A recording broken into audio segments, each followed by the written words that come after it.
bem-vindos ao segundo episódio do podcast. E antes de começar, peço que vocês se inscrevam no canal, curtam, comentem, compartilhem esse vídeo que vai ser maravilhoso. Hoje eu estou aqui com a Nutri gatíssima Tati. Boa noite, Sandrinha. Ela é especializada em nutrição infantil. E hoje nós vamos conversar desde a amamentação até a nutrição das crianças e dos adolescentes. Boa noite, Tati. Boa noite, Sabrina. Conta um pouquinho para nós as suas experiências profissionais, o seu trabalho lá no banco de leite, que eu achei super legal, muito interessante e algo assim que auxilia demais, né? As gravidinhas, as mamães aí de primeira viagem. Isso mesmo. Boa noite a todos que estão assistindo, né? E já fazem 9 anos, né, que eu trabalho na Santa Casa aqui de Franca e em toda a área da materno infantil, inclusive no banco de leite, né? Então, lá o nosso trabalho é desenvolvido para auxiliar e apoiar tanto as gestantes quanto as mães que ganharam bebê, né? Seja dentro da Santa Casa ou nos outros hospitais da cidade. E justamente esse trabalho de acolhê-las, né? As dúvidas, as dificuldades ali no primeiro momento após o parto, para apoiar e incentivar o aleitamento materno, né? Como a gente sabe, né, Sabrina, tanto que é importante, né, o leite materno, tanto para o bebê quanto para a mãe, né? Então a gente está ali para acolher e apoiá-las nesse momento que às vezes não é tão fácil. Não, né? Não é nada fácil. Nós estávamos conversando um pouquinho sobre isso, eu passei por isso há um tempo atrás, né? E é sofrido, né? Não é fácil, mas é muito gratificante. Porque no começo é difícil, mas depois vai dar tudo certo. Flui, né? Aí a gente não quer tirar o peito da criança, né? E o trabalho, eu quero parabenizar também o trabalho de vocês, que é referência. No hospital onde eu tive o Léo, eles sempre falavam, olha, procura o banco de leite da Santa Casa, que lá as meninas são especializadas, né, nesse trabalho mesmo do aleitamento materno, como ordenhar, né? Isso, ordenhar mesmo. Como ordenhar esse leite, como que você vai a pega do bebê lá.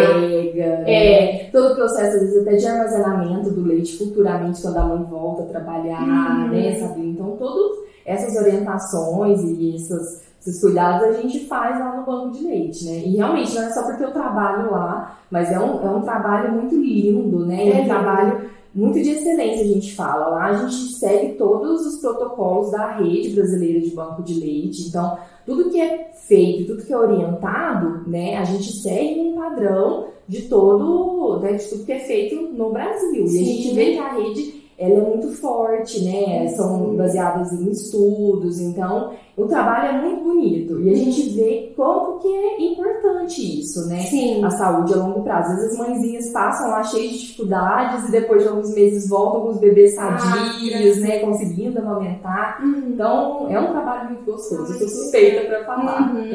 E Tati, vamos começar do começo, né? Das grávidas. Tem alguma forma da grávida já ter alguns cuidados com o peito ou não? Como que funciona? Então, como a gente estava conversando antes, né, Sabrina, as minhas orientações são baseadas justamente no que a gente orienta no banco de leite, né? Sim. Então, não tem recomendação de fazer nenhum processo físico ali, nada com a mama durante o processo da gestação, durante o período de gestação, né? Claro que a gente recomenda no último trimestre, se a mãe tem a possibilidade, é de começar a tomar banhos de sol, né? Por 15 minutos no período da manhã, 15 minutos no final da tarde, né? Pra ir, assim, fortalecendo a areola, que é aquela parte mais escura da mama. Mas tem, às vezes, algumas recomendações de passar buchinha, pra esfoliar, né? Pra deixando a mama um pouco mais grossa. Exatamente, né? E é como eu falei, a gente segue as recomendações da rede de banco de leite e a gente não orienta esse tipo de conduta. Então, o que a mãe pode fazer, mas também não é uma coisa que é fundamental, se ela não tiver condições, claro que isso não vai interferir depois. Não tem uma coisa que tem que ficar mais endurecida, a areola, que isso... Não, a dificuldade que pode acontecer, às vezes, de uma fissura, né? Pode acontecer com uma mãe que, às vezes, tomou sol durante o último trimestre de gestação e com quem não fez, né? Sim. Então, é muito relativo. O momento ali depois do parto, da pega, de uma orientação adequada é que vai fazer toda a diferença, na verdade, né? Sim. E em relação a essa questão da pega, das feridas, eu tive ferida no seio e não é fácil, porque o bebê quer mamar, dói muito, e você quer ali, né, amamentar o bebê, ele precisando ali do leite. Tem alguma coisa que a mãe possa fazer para amenizar essa dor ou essa fissura nele? A fissura acontece pela pega incorreta, né? Então, a primeira coisa, desde que a primeira vez que o bebê vai para o peito sugar, o que a mãe já tem que ter um pouco dessa noção, né? Ou de ter o auxílio de um profissional ali para ver essa pega, é justamente a forma que o bebê abocanha a mama, né? Então, a gente fala que a boquinha do bebê vai ficar parecendo a boquinha de um peixinho. Então, o lábio superior virado para cima, inferior para baixo, e o bebê vai acoplar ali na mama, né? E a areola, ela vai ficar praticamente toda dentro da boquinha do bebê, que é aquela parte escurinha da nossa mama. Sim. Se o bebê pega só ali no bico, é aonde ele começa a abocanhar errado, a fazer a sucção errada, e é onde fissura. E claro, né, é sensível, a mama é uma região muito sensível, uma pele mais fina, de fato, né? E aí é onde acontece, às vezes, uma pequena fissura e o bebê está sempre repetindo a sucção, aonde às vezes vai aumentando, sangra, né? Então a primeira coisa é corrigir a pega. A gente corrigindo a pega, pode ser que ainda de início a mãe sente um pouco de dor, mas vai melhorando ao longo do tempo. Se fez a pega incorreta e deu uma fissura, o que seria o remedinho, né, que ela pode usar? A gente não indica passar pomadas, né, fazer nada assim muito diferente, muito difícil. É tomar sol e passar o próprio leite. Então, a mesma recomendação que eu falei no período da gestação. Então, toma o sol 2 vezes ao dia, ordenha um pouquinho ali, tira aquele leitinho, passa em volta da areola, principalmente na fissura. Leite materno, ele é rico em nutrientes, né? Inclusive vitamina E, que é um cicatrizante. No máximo, às vezes, né, o pediatra, o ginecologista indica a vitamina E. E aí tudo bem, né? Por que a gente fala de não passar pomada, né, Sabrina? Porque vai ficar o resíduo daquele medicamento ali na pele, e a hora que o bebê for sugar, ele vai ingerir. Exatamente. E a gente sabe de tanto que o leite materno, ele é cicatrizante, ele é curativo. Então, a mãe passando na fissura, tomando sol, que vai estimular a produção da vitamina D, vai auxiliar nessa cicatrização. E Tati, isso é tão real, porque eu tive essa ferida no peito e fiquei desesperada e o médico me passou uma pomada super cara. E não resolveu. Eu acho que eu usei umas 2 vezes. O que resolveu foi o próprio leite. Exato. Até porque, às vezes, a pomada, ela deixa muito úmido ali, né? Então, fica aquela região úmida, melada. E toda hora, por exemplo, você às vezes tem que limpar para pôr o bebê para sugar. Então, olha que difícil. Você passa a pomada, destira, põe o bebê para sugar, passa de novo. Então, é uma coisa natural. Você passa o leitinho, enquanto o bebê está tomando banho de sol, você está ali tomando sol junto. Secou, ordenha de novo, passa o próprio leite novamente. Né? Então, a gente vê que isso tem bons resultados e é o que a gente indica no banco de leite também. Muito legal. Nós temos muitas coisas para falar hoje, então nós vamos dar uma pincelada em cada etapa, né? Cada assunto. Aí o nosso bebê começou a comer. Nós vamos falar um pouquinho agora sobre introdução alimentar. E aí, Tati, o que fazer nessa introdução alimentar? Isso. Teve até uma mãezinha que perguntou para nós, né, Sabrina, como que é a introdução, como que eu faço, né? Então, assim, a primeira coisa, o bebê tem que ter a idade certa para a gente começar a dar os alimentos, né? Então, a idade correta de se iniciar a introdução alimentar é aos 6 meses de vida do bebê. Por que disso? Por que eu não posso começar antes, né? Porque tem todo o desenvolvimento adequado. Aos 6 meses o bebê vai estar com a firmeza de tronco, cabecinha, para conseguir ficar na posição adequada para se alimentar. Isso tem a ver com o processo da deglutição, né? Dele conseguir fazer a mastigação e engolir. Se a gente faz isso antes, a criança tem um certo risco de, às vezes, não conseguir fazer a deglutição de forma adequada.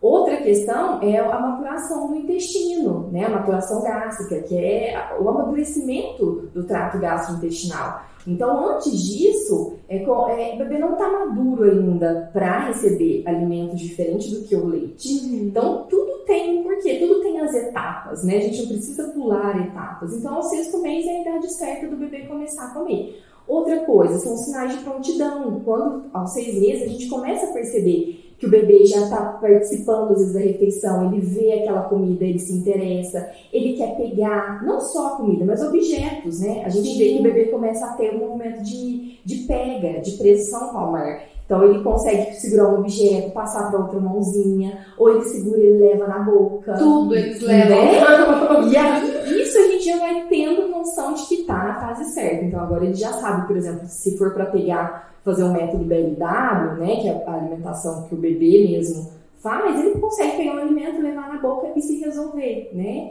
Então, fala um pouquinho desse método que você disse. É como eu falei anteriormente, né? Eu sou suspeita para falar porque eu acho muito interessante, né? Esse método onde é o bebê que se alimenta sozinho ali, né? A gente não vai ficar amassando, não vai ficar oferecendo na boquinha do bebê.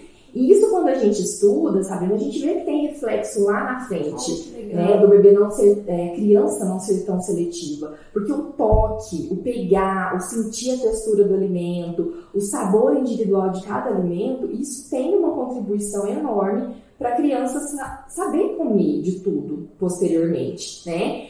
Mas não que seja o único método. Claro que às vezes uma mãe que fique mais insegura, né, de dar os pedaços dos legumes ou da carninha para o bebê comer, ela pode fazer uma alimentação mista, onde às vezes algumas coisas que ela tem segurança, um exemplo, brócolis, né, é uma coisa que é mais fácil, às vezes a gente sente segura, porque você dá aquela, né, a haste ali do brócolis e o bebê vai comendo a parte de cima. Mas eu quero dar outra coisa, Tatiana, que eu não sinto tão confortável. Às vezes um arroz com feijão, ok, a mãe faz a mista, né, participativa e aquela que ela oferta.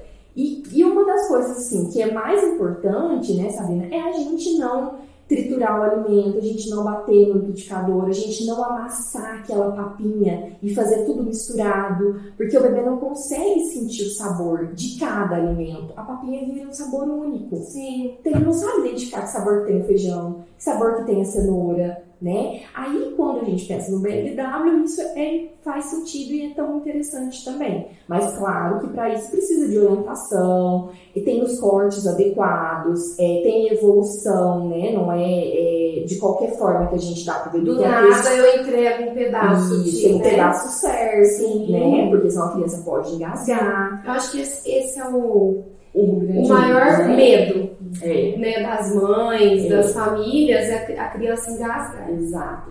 E realmente, assim, a gente vê que o engasgo, ele pode, é muito mais fácil o bebê ter com o fluido, que é líquido, né, leite, por exemplo, do que com um alimento. Mas claro que esse medo existe, né, porque afinal de contas, às vezes, quando ele coloca um pedaço de um alimento na boca, aquele reflexo do gag, né, que a criança tem muito anteriorizada na língua, que é quando ela põe, ela começa a nausear, né, parece que ela vai, que ela vai engasgando, né, que até a gente tem até hoje. É normal. É normal. Então, por exemplo, pra gente entender o que é esse reflexo, a gente quando vai escovar os dentes, se a escova posta lá atrás, a gente, não nauseia? Sim. Isso é o reflexo de gag. Só que no bebê, isso é muito mais anteriorizado, tá muito no início da língua. Então, qualquer coisa que ele coloca aqui, encosta no início da língua, no céu da boca, ele já parece que ele está engasgando. Então, assim, claro que a gente tem que entender o que é esse reflexo pra gente conseguir distinguir gag do engasgo, né? Que se for um engasgo, a gente tem que intervir. Mas é como eu disse, o bebê, na maioria das vezes, vai ter esse reflexo e ele consegue se resolver. Então, às vezes, bateu lá na língua, no céu da boca, o reflexo, ele joga pra fora.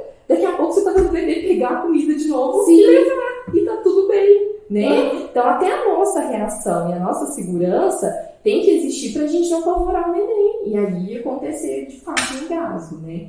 Mas eu entendo que é a grande dificuldade, né, das mães. Por isso que é importante entender, ler sobre, ter segurança também para fazer, né? Sim. Mas é um método muito bacana. Então, um dos pontos altos da introdução alimentar é não triturar o alimento, não passar na peneira. Exatamente. O que mais, Tati? Não misturar tudo, né? A gente tem que, mesmo que formos dar assim mais amassadinho, vamos dar cada alimento separado, né? Para o bebê sentir o sabor de cada grupo alimentar, de cada alimento, para ele ir conseguindo, né? E alguns legumes, o bebê tendo aquela confiança, já estar algum tempinho já se alimentando, pode fazer alguns cortes e oferecer para a criança. O que a gente tem que ter, assim, uma das noções mais simples é porque, como eu falei, né, o bebê ele faz essa pega dentro de um objeto que a gente der na mão, e o que ele vai levar na boca? Aqui o que está em volta da mão, ele não consegue comer. Não. Ele leva as pontas. Sim. Então, quando eu pensar de dar alguma coisa nesse sentido de fazer o BLW, eu preciso fazer um corte de comprido, de mais ou menos uns 2 dedos de espessura, onde ele vai conseguir segurar. Como vai ficar comprido, o alimento vai passar de um lado para o outro. Sim. Então, ele vai segurar aqui e ele vai mordendo. E a gengiva, ela é muito rígida. Então, ela faz o papel dos dentinhos. Que legal. Mas como que o bebê vai morder? Com a gengiva. Então, ele vai tirando os pedacinhos. Com a língua, ele amassa no céu da boca e ele engole. Que legal. Então, eles são muito capazes, né? Sim. A gente acha o bebê não vai conseguir. Nossa, né? estimamos eles, né? Exatamente. E aí a gente facilita muito, a gente acaba tornando eles muito passivos, enquanto eles são super ativos, né? Exatamente. E o meu bebê já passou pela introdução alimentar, já está maiorzinho. E aí, que é o que nós estávamos conversando, eles começam a ter um pouco de seletividade de alimentos. O que fazer, Tati? Exatamente, né? Então, assim, a gente tem fases, né, Sabrina, como eu estava comentando antes. Então, tem alguns tipos de desenvolvimento, né? Que, claro, que o bebê às vezes está passando por algum desses picos e acaba que a alimentação vai perdendo um pouco do foco. Mas, às vezes, dura coisas aí de uma semana, 10 dias, e o bebê volta a se alimentar novamente. Uma fase que a gente tem de um grande salto, assim, uma grande diferença, é com 1 aninho de idade. Então, assim, pra gente ter uma ideia, como o desenvolvimento do bebê é tão acelerado e o gasto energético, a demanda da alimentação é maior no primeiro ano de vida, é quando a gente pensa no peso do bebê. Então, o bebê, ele triplica o peso de nascimento até ele chegar em 1 ano. Então, olha, ele ganha 3 vezes mais o seu peso até chegar a 1 ano de idade. Então, olha como é rápido esse crescimento. A evolução. Né? A evolução. Acontece muita coisa nesse 1 aninho. Depois de 1 ano, esse ganho ponderal, esse ganho de peso, ele vai desacelerando, né? Que é normal, é do desenvolvimento da criança. Sim. Junto com isso, a criança começa a ter um pouco mais de independência, a prestar mais atenção no ambiente onde ela está, a curiosidade. Então, se eu estou aqui, se a gente está conversando, o bebê está prestando atenção, ele quer interagir, ele quer ver, chamou atenção aquela cor do brinquedo, ele quer ir pegar. Então, ele começa a desinteressar pela alimentação. Outras coisas começam a chamar mais atenção. Então, é comum isso acontecer, né? É comum muitas mães reclamarem, nossa, mas depois de 1 aninho, minha criança parou de comer. Ela comia de tudo. Eu não estou entendendo por que agora ela não quer comer mais. Então, a gente precisa ter esse entendimento, essa paciência, porque dependendo da forma como a gente conduz, Sabrina, a gente acaba afastando a criança cada vez mais das refeições. É onde, às vezes, a hora da comida, da refeição, vira uma briga, vira birra, vira choro, porque a mãe quer, porque quer que a criança coma exatamente tudo que ela colocou no prato, tanto em quantidade quanto em todos os grupos alimentares. E muitas das vezes isso não vai acontecer, né? Uma das coisas que eu oriento muito às mães, Sabrina, é que a gente tem que ter uma divisão de responsabilidade, né? A gente não consegue dominar tudo, até porque o bebê é um ser pensante e que ele tem as suas atitudes ali. Então não adianta eu colocar um pratinho de comida ali na frente e brigar porque ele coma tudo. E as suas vontades também. As nossas expectativas, né, Sabrina? E aí o bebê muitas das vezes está comendo só um grupo alimentar. Isso também é um detalhe muito importante. Dependendo da fase do desenvolvimento que a criança está, nesse primeiro ano de vida, o corpo exige mais de determinado grupo alimentar. Às vezes mais de proteína, às vezes mais de carboidrato. E isso é natural do próprio corpo. Exatamente, é natural do desenvolvimento. Então às vezes você fala, nossa, mas parece que essa semana meu filho só quer comer carne. Não quer saber de comer o arroz, não quer saber de comer o feijão. Passa uma semaninha e volta a comer. Então, assim, começa a prestar atenção no seu filho. Se isso começa a perdurar, aí a gente vai pensar em algum outro diagnóstico. Mas às vezes é uma coisa natural e que a gente vai ficando tão tenso ali, né? E não deixa aquilo fluir naturalmente. Então, assim, existe, claro, o processo de seletividade alimentar, mas muitas vezes é a forma como a gente conduz, onde a gente deixa aquele ambiente tenso, e aí a criança vai ficando cada vez mais desconfortável no momento da refeição e vai se afastando cada vez mais. Então, a hora que às vezes chega a hora da comida, a criança corre, ela chora, ela gospe, ela nauseia, né? São sinais dela falar que aquilo ali tá difícil, que ela não quer, que aquilo tá tenso, né? Entendi. E eu acredito também que como nós conduzimos a casa e os hábitos também influenciam a criança. Um exemplo, eu já atendi algumas crianças que não havia janta na casa, era a mamadeira. Então, a mamadeira substituía a refeição. E quais são os reflexos negativos, né, acredito eu, que isso possa causar na criança e nessa questão da alimentação? A criança vai fazendo essa associação, né? Eu não quero comer, aí eu tenho uma mamadeira, né? A gente acaba facilitando aquilo ali. E também na questão da nutrição, né? No desenvolvimento dessa criança. Então, assim, se ela mais toma leite do que come, com certeza isso vai ter algum prejuízo para o desenvolvimento dela. Nutricional. Exatamente. Sim. Pode até chegar ao ponto de interferir no ganho de peso, no ganho de estatura, né? Pode desenvolver uma deficiência de alguma vitamina, uma anemia, por exemplo. Né? Então, para a criança, Tati, o almoço, o jantar ele é tão importante quanto o almoço. Com certeza. Até porque, por exemplo, desde a introdução alimentar, a gente tem todo um cronograma, vamos dizer assim, do que eu introduzo, e aos 7 meses de vida do bebê, ele já deve estar fazendo pelo menos as 4 refeições, que é 2 frutas, almoço e janta. Então vamos pensar, o almoço e o jantar é fundamental desde lá dos 7 meses de vida, né? E, consequentemente, durante a fase de crescimento da criança. E dentro disso que você disse, dá um exemplo de alguma rotina que a gente possa introduzir para essa criança em casa. Um exemplo, tal horário eu vou dar a fruta. Dá um exemplo para nós. Um exemplo, né, de como uma sequência da alimentação. Isso. Então, assim, o que é o ideal? Vamos pensar, agora eu estava falando, a partir dos 7 meses a gente já tem 4 refeições, o restante ali vai ser leite. Então, vamos imaginar, primeiro horário do dia, seja 6, 7 horas da manhã, a criança vai tomar um leitinho, seja o seio, né, seja leite materno, seja a fórmula, ou se ela já é maiorzinha, tá na mamadeira tomando leite de vaca, por exemplo. No meio da manhã, a fruta, né? Então, no lanchinho da manhã, uma fruta.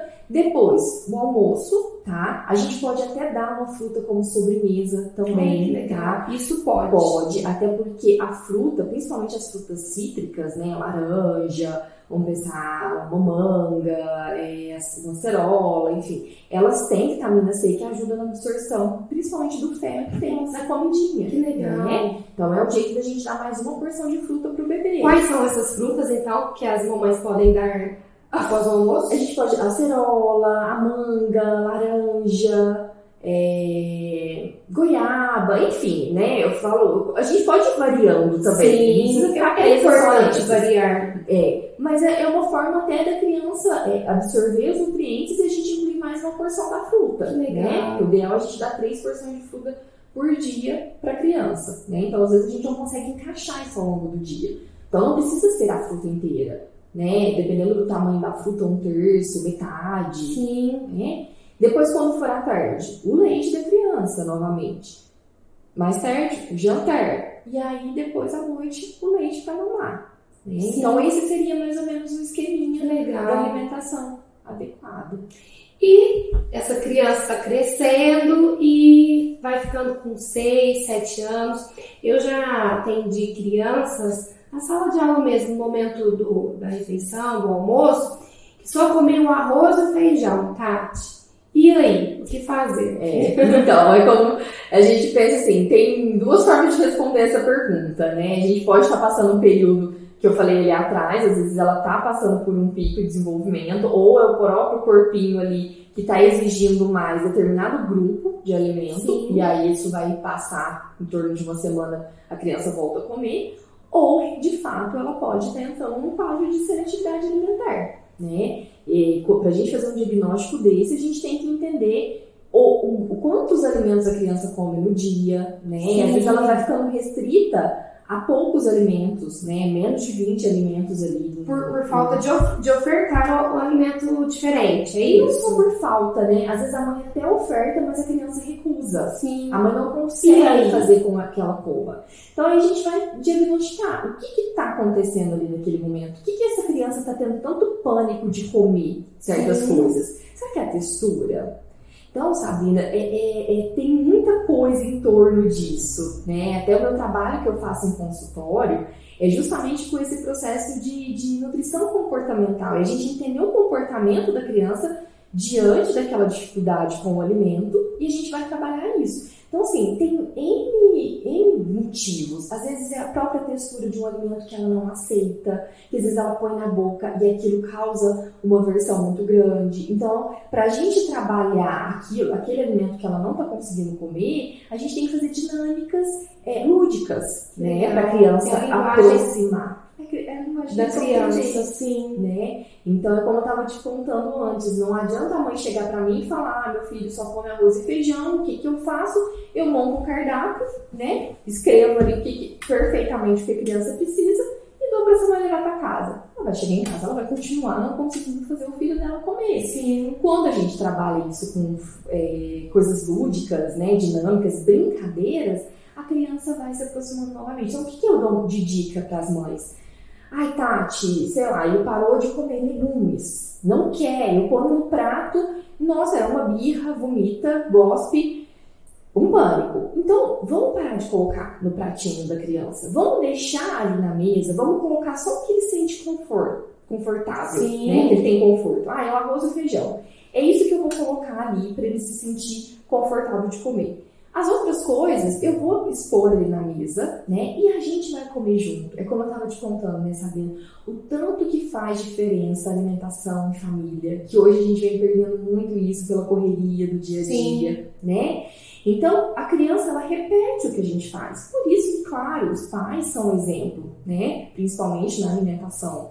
Então, se eu estou comendo e eu estou mostrando que aquilo é prazeroso, o meu filho vai se sentir interessado. Nossa, mas parece que aquilo ali tá bom mesmo. Mas eu não fico obrigando, eu não fico falando. Porque aquilo, quanto mais a gente fala, Sabrina, mais vai bloqueando no cérebro da criança. E aquilo vai se tornando uma coisa pesada. Exato. Então a gente tem que instigar a autonomia daquela criança, dela sentir interesse. Então a forma como eu faço, a forma às vezes de eu colocar um molhinho para a criança sentir mais atraída para comer. Nossa, mas Tatiana, eu vou fazer um molhinho, eu vou pôr um ketchup, uma maionese. A gente tem até receitas de ketchup saudável que eu posso fazer isso para aproximar a criança dela. Ela vai lá, molha naquele ketchup e come.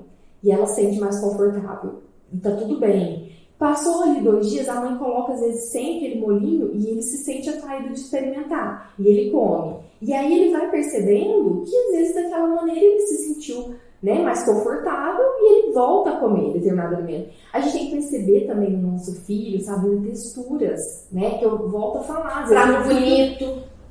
Também atrativo. Sim. Às vezes meu filho não gosta de um purê de batata, mas ele come a batata assada, que ela ficou mais durinha. Sim. Tá tudo bem. Então eu começo a perceber de forma que ele prefere melhor. Exatamente. Ah, mas meu filho tem que comer todos os alimentos. Nem a gente adulto come, né? Então a gente vai substituir por outro alimento do mesmo grupo alimentar. E tá tudo certo. E tá tudo bem. Então, é um assunto bem amplo, mas que a gente tem que identificar o que é a dificuldade da criança diante daquilo. Trabalhar isso, né? Diminuir as nossas expectativas como mãe, porque eu entendo, eu também sou mãe, e às vezes a hora que a gente senta na mesa, a gente quer que o nosso filho coma perfeitamente. Ele vai ficar com fome, vai ficar doente. Ai, não tá comendo salada. Aí a gente já começa a ficar estressada. Meu filho, por exemplo, já aconteceu. Eu falo assim, às vezes santo de casa, né? A gente acaba pecando também. E aí a gente quer que coma perfeitamente. E a criança já senta, ela já tá balançando a perna, ela já tá nervosa. Você percebe a criança tensa para ir pro momento da refeição. Então, quando a gente relaxa e fala, filho, tá tudo bem. o que você conseguir comer aqui, tá ok. Se hoje você não conseguir, amanhã a gente tenta de novo. Sim. A mamãe tá aqui. Você é corajoso, né? São as palavras que a gente usa, Sabrina, que a gente vai encorajando a criança, vai dando autonomia e vai aproximando ela de novo daquele alimento, daquilo que tá muito difícil ali na refeição. Que legal, Tati. Tati, nós falamos dos bebês, das crianças, e agora nós vamos falar um pouquinho dos adolescentes. E aqueles adolescentes que estão acima do peso ou abaixo do peso. E aí, você tem alguma dica? A gente tem visto muito, né, Sabrina, nesse processo da pandemia, o grande aumento dos transtornos alimentares, né, seja essas distorções em relação ao peso, seja isso, né, às vezes uma anorexia, que é muito baixo peso, ou o contrário, sobrepeso, obesidade, justamente por todo esse contexto, né, que todo mundo tem passado. Então, a falta de socialização, os adolescentes muito em casa, sem fazer atividade física, ansiedade, né, o quanto eu tenho pegado isso no consultório, né, o tanto que as crianças desenvolveram outros ritmos de vida e acaba descompensando na alimentação. Sim. Porque passa o dia todo assistindo as aulas online, que, né, gera aquela angústia, não tem um momento de lazer com os amigos, né? Sim. E acaba realmente descontando na alimentação. Então, hoje a gente tem visto um aumento disso. E é um assunto muito delicado que a gente também precisa trabalhar com cuidado com essas crianças, né? Porque a forma como a gente conduz acaba causando muito trauma, né? Se é uma criança, exemplo, acima do peso, né? Um sobrepeso, uma obesidade, às vezes vem a questão do bullying, né? Ou a própria criança vai vendo, se comparando com os amiguinhos e começa a sentir, né, um estranhamento com o corpo. O perigo das dietas restritivas, né, Sabrina? Que a gente vê muito hoje em dia. As dietas por conta. Exato. Viu na internet, vou pegar uma dieta aqui. Remédios. Exatamente. Sim. É uma coisa muito perigosa também, né? Então, aquele adolescente que já quer fazer dietas restritivas para uma semana, 2, emagrecer e ficar, né, com o corpo que imagina. E aí é onde vem um ciclo vicioso, porque se a gente faz uma dieta restritiva, gera um monte desencadeia vários reflexos no nosso corpo, né? Às vezes consegue fazer isso por um período, mas consequentemente gera uma ansiedade muito maior. De repente, aquele adolescente se vê num estado emocional difícil, que não consegue lidar com aquelas emoções, e começa a comer compulsivamente. Engorda, e aí o ciclo começa de novo. Né? Então eu tenho visto isso muito no meu consultório, né? A gente tem visto o quanto que emocionalmente essas crianças estão, né, desreguladas. E a gente precisa aprender também a lidar com esse comportamento, com a forma como a gente conduz essas orientações para o nosso filho em casa, porque senão às vezes ao invés da gente ajudar, a gente acaba, né, atrapalhando aquela situação. E o que mãe, pai, família, né, eles falam, tem muito peso. Eu vou falar isso novamente. Falei isso no primeiro, né, nosso primeiro episódio. Só falando assim, não tem muito peso, né? E às vezes, como você disse, às vezes um comentário, às vezes mal pensado. Exato. Que a gente tá nervosa. Sim. E fala, mas não é possível que vai comer isso de novo. Sim. Não sei se você vai repetir.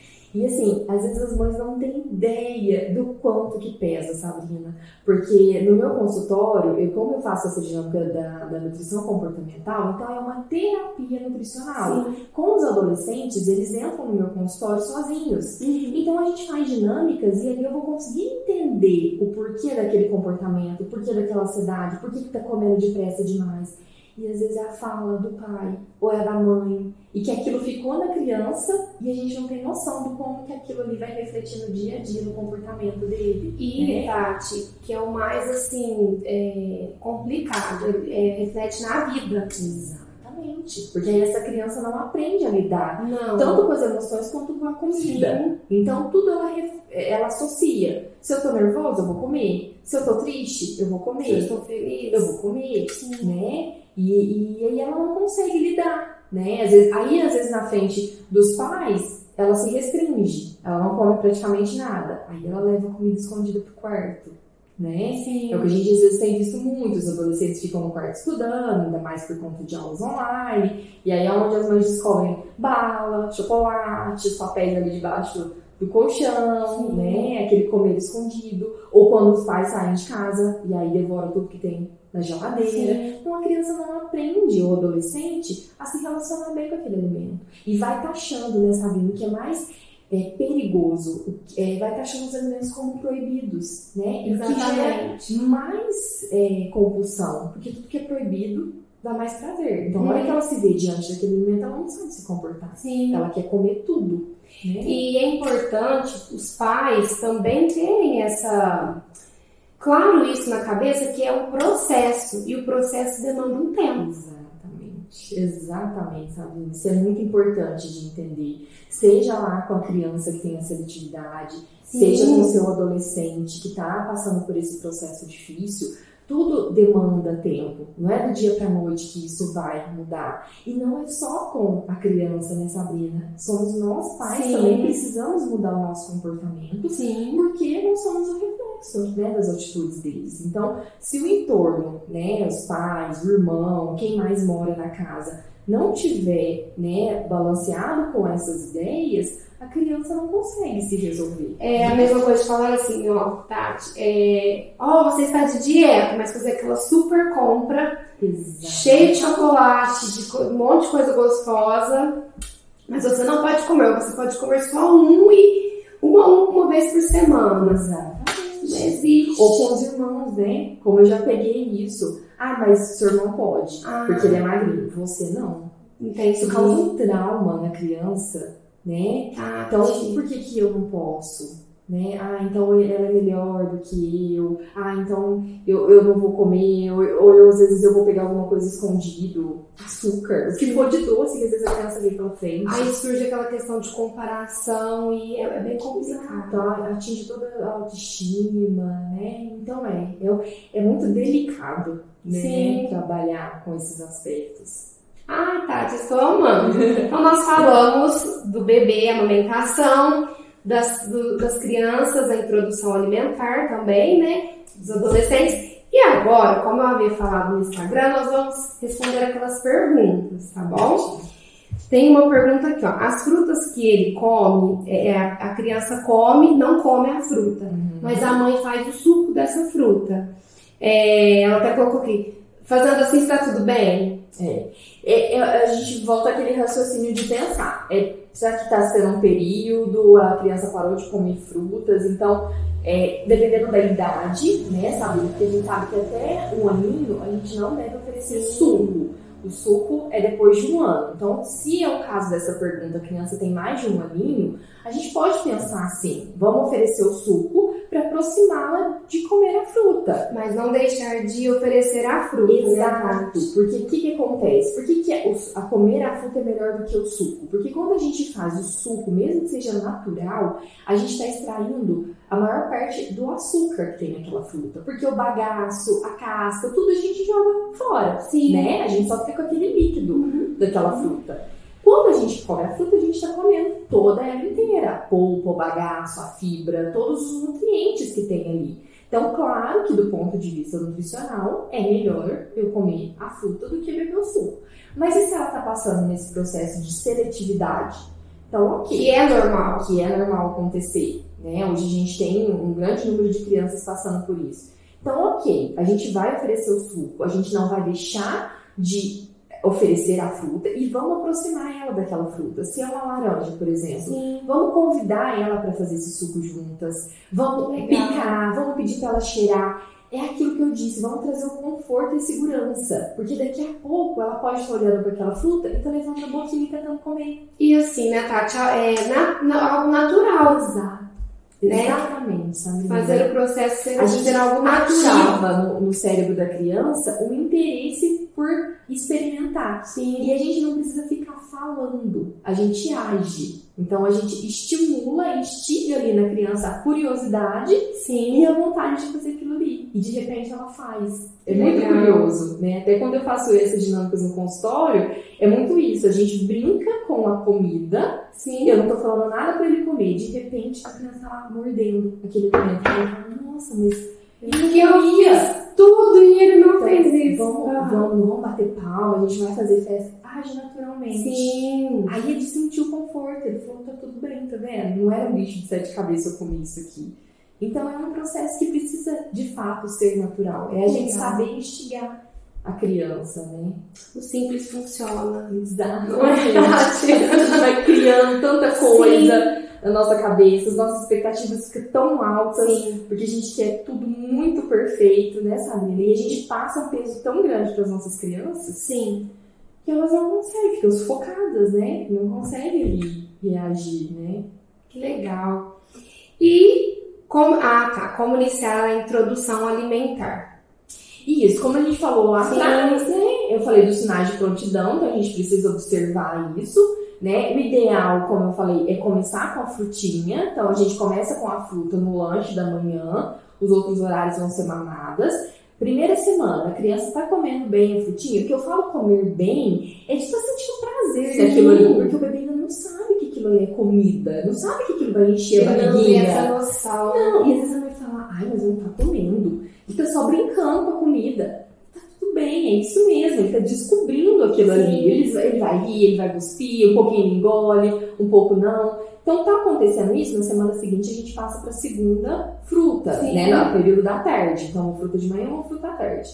Depois, na semana posterior, a gente já começa a dar a papa de legumes.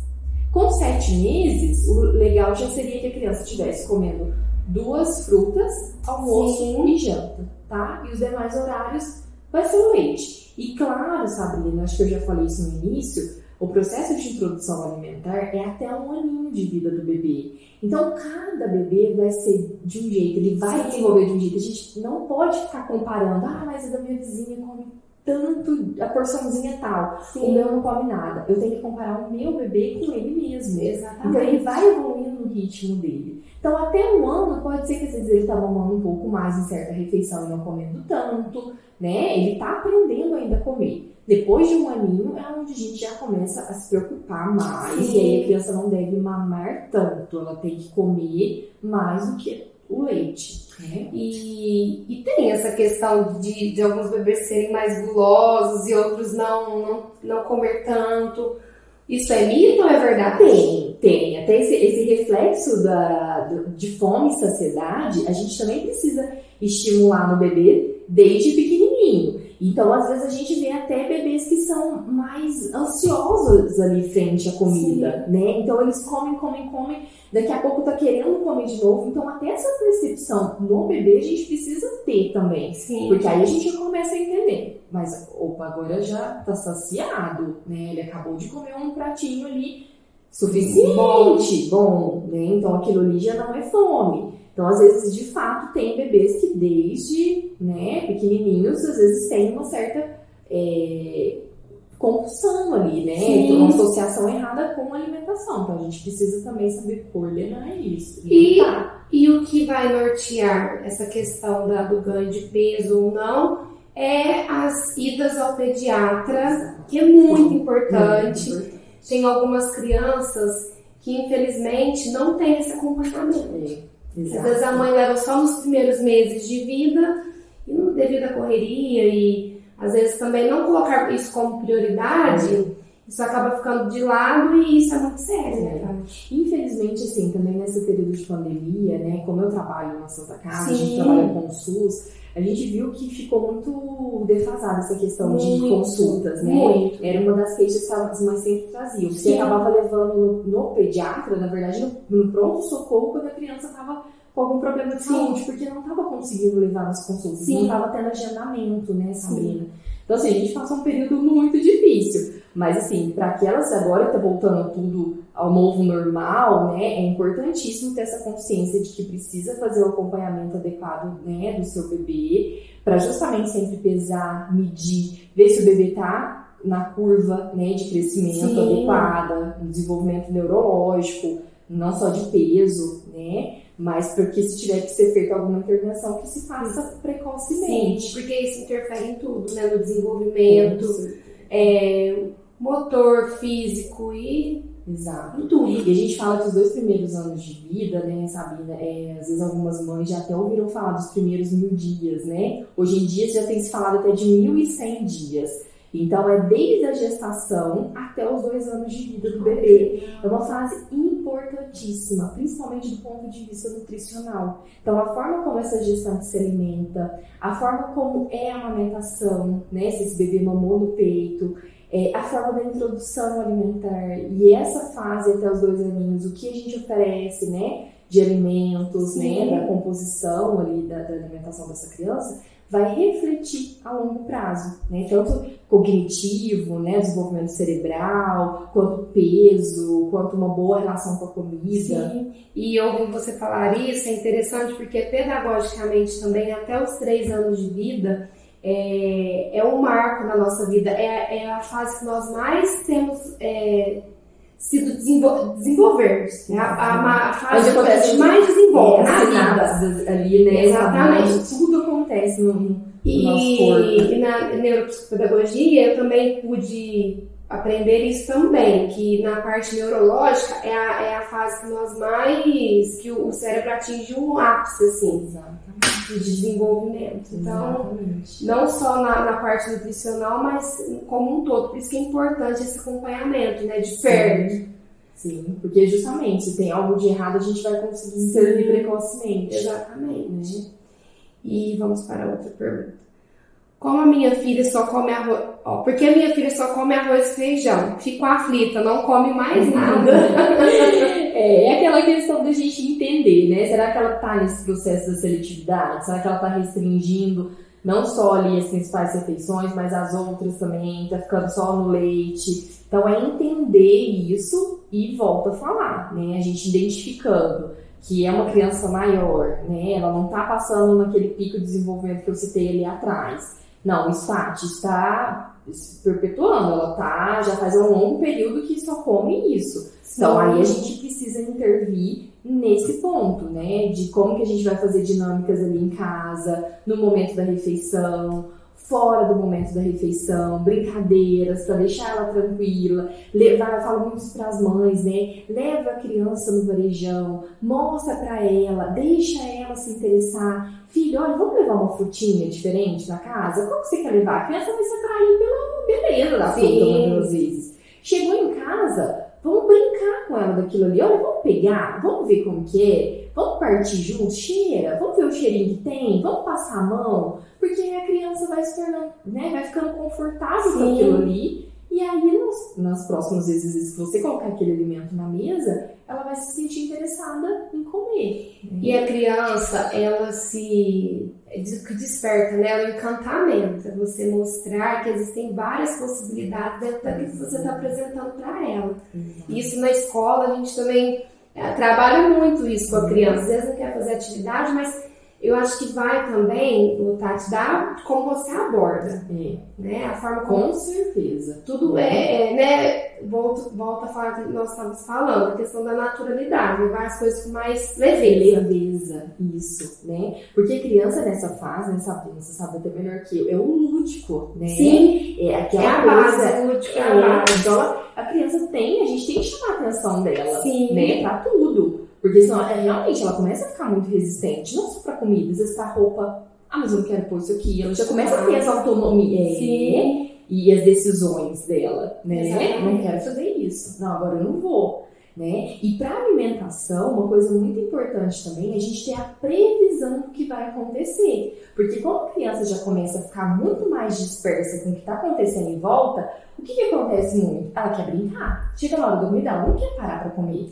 Porque é chato. Eu não vou parar de ver o desenho ou parar de brincar para sentar lá naquela mesa e comer. Mas se a gente já tem rotina na nossa casa e a gente já avisa antes para a criança, tal hora, claro que a criança não vai saber às vezes do horário, dependendo da idade, mas eu falo muito para as mães às vezes fazer o desenho num reloginho. Então coloca uma figurinha e chama para fazer junto. Vamos recortar uma figurinha? Olha, você tá vendo que a X, a fulana acorda aqui, depois ela tem que escovar o dentinho, aí depois a gente toma café da manhã, aí a gente brinca. Depois da hora que a mamãe fala pra gente almoçar, a gente vai comer, mas depois a gente vai voltar a brincar. Sim. Então ela já tem na cabecinha, tá, então eu vou parar pra comer, mas eu volto pra brincar. Sim. Depois, a brincadeira não vai acabar. E também você passa pra criança uma noção de tempo. Porque eles não têm essa noção de tempo. Eu coloquei um post no Instagram muito interessante. Você pode fazer isso com uma cartolina e um canetão, ou com figuras, achei super legal também, porque a criança nessa faixa etária ela é muito visual. Então, precisa ter essas figuras para chamar a atenção. Então, assim, são estratégias simples que são muito eficazes. Exato. Vale a pena fazer, né? Com certeza. Vamos lá. Aqui nós também já falamos. Tem alguma dica de como preparar o seio para a amamentação durante a gestação? Você disse que é o solzinho, né? Exato. Bebê com intestino preso, socorro! Tadinha dessa mãe. Meu Deus! Deve ter tentado de tudo já, né? Então, isso aí também a gente tem que pensar assim, em 2 pontos, né? Será que essa criança já está na fase da introdução alimentar? Realmente, quando a criança começa a comer, há uma mudança, né, no padrão das fezes. Então, às vezes, é começando a ficar mais endurecida, né? Aí a gente lança mão de alimentos mais laxativos, então de frutinhas mais laxativas, né, a laranja, o mamão, uma manga, né, legumes, por exemplo, igual a cabotiá. Então, pensar o próprio feijão também, as folhas, né, como eu disse, às vezes a mãe fica muito apreensiva de colocar folha na alimentação do bebê, mas se você não quer dar aquilo picadinho, mesmo que seja refogadinho, coloca no omelete, coloca na carne, né? Faz um hambúrguerzinho e coloca ali aquela folha, seja couve, seja espinafre, para a criança consumir. Água também, né? A ingesta hídrica tem total associação com a consistência das fezes. Então, pensar nesses aspectos, o que às vezes está ali faltando se a criança já está comendo. Sim. Se é caso de fórmula, Sabina, às vezes pode ser também o caso desse bebê. Sim. Tem bebês que às vezes não adaptam. Às vezes está transicionando do seio materno para a fórmula. Então, às vezes o bebê leva um tempo até adaptar ali. E quando começa a usar a fórmula, o bebê precisa da água. Porque o pó, né, a maior parte ali do leitinho vai ser o pó, então a gente precisa oferecer água para esse bebê para não constipar. Então, assim, como ficou uma pergunta mais ampla, a gente precisa entender qual é a idade e qual é aquela realidade do bebê. Mas ingerir água e se já estiver comendo uma alimentação mais laxativa. Porque às vezes, eu não sei se tem a ver isso que eu vou falar, mas às vezes se oferece para a criança só determinados alimentos. Eu não sei se isso tem a ver também. Sim, dependendo do grupo alimentar, o que vai ter mais amido, né? O que acaba ressecando mais. Então, arroz, batata, macarrão, por exemplo. Legumes que não soltam tanto, né? Então, ficou ali na mandioca, na própria batata. Às vezes um chuchu, uma abobrinha, né? Às vezes o repertório da alimentação. E tem casos também que eu já peguei, sabe? Que às vezes a mãe tá escutando e falando, já fiz tudo isso e não tá funcionando. Então aí precisa entender, será que tem um histórico também ali? Será que essa criança ela evacuou no tempo certo, que tem relação de quando desde o nascimento, a liberação do mecônio? Não tem nada patológico, né, ou fisiológico, então a gente tem que investir na alimentação. Se é fórmula que esse bebê tá, vamos trocar. Se é só seio materno, até a própria alimentação da mãe também, a gente pode pensar nisso, né? E se ela já tá comendo, mas eu já tentei, Tatiana, eu já tentei às vezes a aguinha da ameixa, eu já tentei o mamãozinho, né? Tem uma receitinha também muito bacana, sabe? Eu não sei se isso depois é possível a gente disponibilizar. Mas uma das... Eu tenho, quando as mães às vezes me falam, o bebê tá constipado, a gente linka esses vários fatores, alimentação laxativa, fibra, água. E uma outra receitinha que é natural é com um sagu de chia. Sagu de chia é feito com a própria chia, aquela sementinha, linhaça e o suquinho integral da uva. Né? Quando já é um bebezinho, já tá maiorzinho, para dar um sabor maior de um ano. Não, deve ser a partir dos 6 meses, porque é natural ali e vai virar um gelzinho. Olha que legal. Vai virar tipo uma geleinha, sabe? Sim. Porque você leva no fogo e aí a linhaça junto com a chia, quando elas aquecem e ferventam ali, ela forma um gelzinho. E aí você vai fazer essa mistura, tem um tempo certo, depois eu posso até passar essa receita. Eu quero. E aí a mãe leva pra geladeira, vai virar um gelzinho. Pode dar na boquinha do bebê umas 2 vezes ao dia. Se for maiorzinho, pode às vezes pôr numa torradinha, em alguma coisa, ou na própria frutinha picadinha. Também é uma opção. Sim. Tá? Então, às vezes, até no hospital, quando as mães me relatam isso, é uma outra alternativa para tentar com o bebê, né? E assim, gente, se é um quadro de constipação mesmo que já vem, né, com essa dificuldade a longo prazo, isso precisa ser como se fosse um remedinho, tem que ser todo dia essa alimentação mais laxativa. Não dá para dar hoje, amanhã não dá, aí fez cocô, aí eu paro, né? Então a gente tem que observar isso. Na maioria das vezes funciona com a alimentação. Sim. Tati, muito obrigada, quero te agradecer, foi muito maravilhoso. Eu tenho certeza que tudo que você trouxe para nós vai ajudar muitas mamães, inclusive eu. Que bom! Esse era o intuito mesmo, de poder ajudá-las, né? Que bom. E eu gostaria que você falasse um pouquinho do seu trabalho no consultório. Se quem quiser te procurar, como que você atende. Os atendimentos do consultório, em todo esse período, né, de aconselhamento, desde a introdução alimentar até a adolescência. Como eu falei aqui um pouquinho, né, a minha abordagem às vezes é um pouco diferente, é um assunto meio novo, né? Então, geralmente as pessoas associam nutricionista com dieta, né? Então, mas a minha forma de abordagem é a nutrição comportamental desde a criança pequenininha até o adolescente. Então, a gente vai trabalhar dinâmicas com o paciente e a gente vê bons resultados, né? E no consultório eu trabalho só com particular, então não tenho convênio, né, com os planos. Mas quem quiser, né, se precisar, Sabrina, depois a gente pode disponibilizar o meu contato. Sim. E aí, né, o que precisar que eu puder ajudar, estou à disposição. E no banco de leite? Isso, no banco de leite, nosso trabalho lá, o atendimento é de segunda a segunda. Então, tanto o final de semana quanto o feriado, o banco de leite funciona, tá? Só que tem horários diferentes. Então, o horário durante a semana é das 7 até o meio-dia e da 1 até as 18 horas. No final de semana e feriado é das 7 da manhã até as 10 e da 1h30 até as 5h30. Não precisa agendar, tá? É só chegar. Atualmente a recepção de baixo ali da Padre Anchieta, ela está em reforma. Sim. Então tem que se direcionar à recepção central, né? Na Júlio Cardoso, né? Mas aí é só chegar e falar, olha, eu preciso ir ao banco de leite, não precisa fazer agendamento, indo dentro desse horário, vai ser atendida, só se tiver alguma mãe lá aguardando, que às vezes a gente precisa, né, de um tempinho para atendimento. Sim. Então, qualquer dúvida, mamães, seja qualquer dia da semana, feriado, final de semana, a gente está lá para auxiliar. Muito obrigada, viu, Tati? Imagina, eu que agradeço. Tá? Um beijo, fiquem com Deus e até o próximo episódio. Tchau, tchau.